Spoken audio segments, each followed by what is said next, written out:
What's up, YouTube family? My name is Daniel Walcott, and welcome back to my channel where we discuss all things real estate investing, and wealth building. And in today's episode, I want to share a success story through numbers. A couple weeks ago, I had a client, and you guys aren't going to believe this. I had a client who brought less than $300 to the closing table.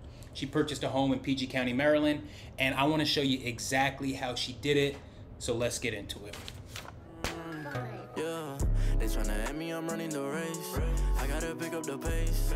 They throwing shade, but I'm gone. You gotta keep it a buck to my face.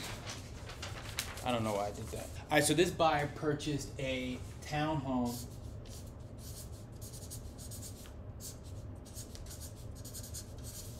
So this buyer was looking to purchase a townhome in PG County, Maryland. And so when she called me up, we had a long conversation just about her goals and what she was looking to do.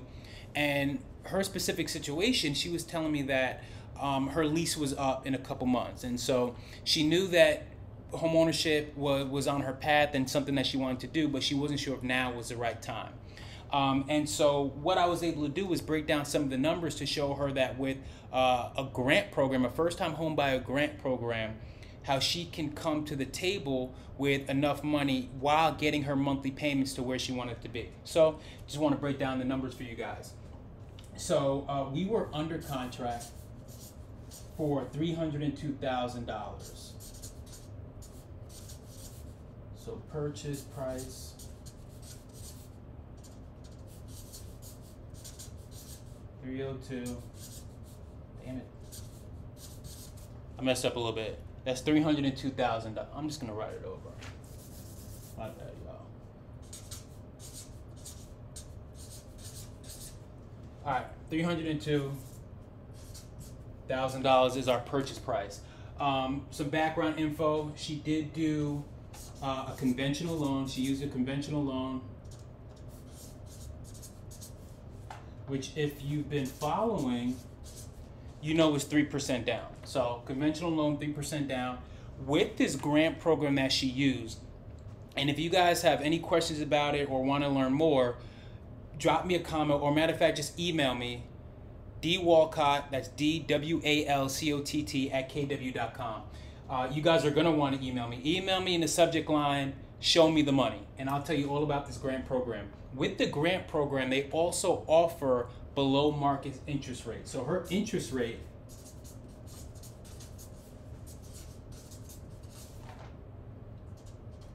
was 4.99%. And so right now, interest rates are about between 5.6 and 5.9, depending, of course, on where your credit score is. But with this program, no matter your credit score, everybody gets this great rate of 4.99. And so that is a huge plus. Her down payment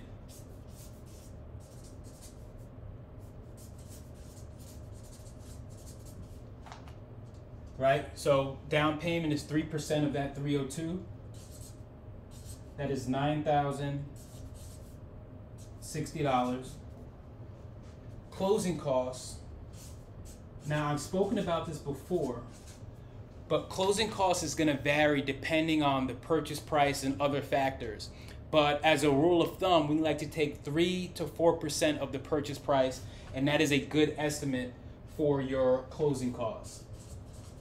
In this case, I already went through the numbers. Her closing costs were $14,129, right? Now, the beauty about this, and so total, it was $23,189. Now, the beauty about the market that we're in now, right? She got in at a really great time because at this point in time, we are going through a market shift, right? And so we're just coming off of a super competitive seller's market in 2021 and the beginning of 2022. Where we are right now, we're seeing a shift where it's still a seller's market, but it's way less competitive. There's more inventory in the market. There are less buyers. And so if you are in the market, you're able to win offers and contracts while still having your contingencies in place. You don't have to waive inspection or appraise or anything like that. And my client was even able to get a seller credit of $9,000. All right, so $23,189. This is how much she would have had to bring to the table, but we were able to negotiate a seller credit of $9,000.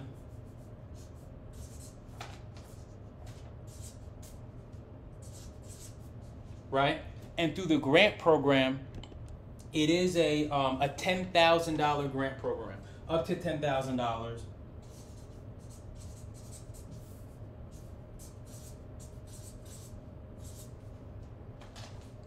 Right? And so because of that, that brings her total to $4,129,000. Now, if you've gone through the purchase process before, or if you've done any research, you know, along with when you write an offer, you have to include an earnest money deposit. Can be anywhere between 1% and 3% of the purchase price. In this scenario, we put down, how much do? We did $3,500 EMD. So her EMD was $3,500, right? And this gets applied to your down payment and closing costs, right? So once we go into contract, she sends this amount to the title company, they hold it and cash it, and then they apply it to your down payment and closing costs at the table. And so along with, she also was able to get a credit based on like the taxes. And so with that, she only brought $249 to the closing table. Right? And if you think I'm lying, I brought the, first of all, I don't lie. I brought the, let me show you this real quick. I don't know if you guys can see that. Due from buyer, $249.13. This program is incredible. Not only was she able to purchase a home, right? And again, I threw in a $249 because that's more marketable. However, in reality, she brought less than $5,000 to the closing table, right? The earnest money deposit was paid up front. She only needed $249 to bring to the table. This is what you're able to do. And look, this is not no $150,000 house or anything like that. $302,000 home.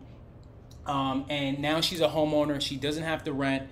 And so I wanted to share this story with you guys because it's possible, right? I know there's a lot of misinformation out there about needing to put 20% down and having all this money to put aside. She was able to purchase a home with less than $5,000. And so I wanted to share you guys real quick. I wanted to share that story with you guys because I think it's super important. One more thing that I wanted to highlight that I don't think a lot of people talk about is that there's two sides to every transaction, right? We always talk about the buyers and what they have to spend and what they go through. But I want to show you something. The seller in this scenario, and she hadn't actually owned her home for long, without giving all her information away. I believe she owned the home for about a little less than 2 years. I think she purchased in the end of 2019 or mid 2019. She ended up getting married and moving in with her husband, so she figured she's going to sell the home. So she didn't make a ton of money on it, but while only living in the home or owning the home for less than 2 years, she took home $27,446. That is due to the seller. That's after paying all the fees, such as your realtor fees, your title fees, and all that kind of stuff, and paying off her mortgage. She walked away with $27,000. People are always looking to compare renting and buying, and there's no comparison. Reason being, no one is going to pay you out after you rent. When you purchase a home, you have appreciation on your side and you have principal pay down on your side. That means every single month you're making those payments. Yes, part of it goes to paying off your interest and paying your taxes and insurance, but that principal portion, that's money that goes back in your pocket in the form of equity. And so I just want to drive that point home because I really think it's super important. I think people people have this notion that home ownership might not be for them. Not only do we know that it's affordable, but we do know that it's worth it, because she's owned the property for less than 2 years and she was able to walk away with $27,000 after paying all her fees. So I hope I brought you some value with this video. If you guys have any questions about this grant or everything or anything else that you'd like me to cover in future videos, drop it in the comments. You already know, if you guys want to learn more about this program, and it's not just for Maryland, my DC homebuyers as well can qualify for this. So there are some income limitations and credit limitations, but this program is absolutely amazing. It's a grant program. They offer $10,000. They also offer lower below market interest rate and no PMI with this program. Usually anytime you put less than 20% down while using a conventional loan, you do have to pay PMI. With this program, there is no PMI. So if you guys are interested in learning more, I already told you what to do. Send me an email, dwalcott@kw.com. Show me the money in the subject line, and I'll get you set up so you guys can get qualified for this program. Peace.